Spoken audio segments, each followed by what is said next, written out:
حضرت تحفہ غفاری رضی اللہ تعالی عنہ وہ فرماتے ہیں کہ نبی اکرم صلی اللہ علیہ وسلم نے مجھے مسجد میں اوندے منہ لیٹے ہوئے دیکھا۔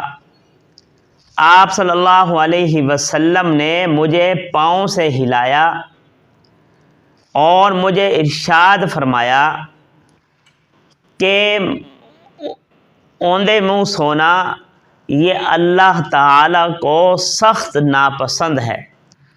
بعض لوگوں کی عادت ہوتی ہے کہ اوندے منہ لیٹ جاتے ہیں، منہ نیچے کر کے منہ کے بل لیٹتے ہیں۔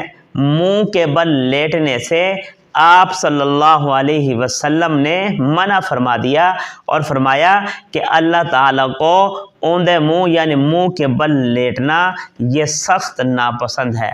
اس لیے میرے دوستو، جو دوست الٹے ہو کے سوتے ہیں، منہ نیچے کر کے سوتے ہیں، اوندے منہ لیٹتے ہیں، ان کو چاہیے وہ آپ صلی اللہ علیہ وسلم کی حدیث کو سامنے رکھیں اور اوندے منہ نہ لیٹیں۔ کیوں کہ اوندے منہ لیٹنا یہ اللہ تعالیٰ کو سخت ناپسند ہے۔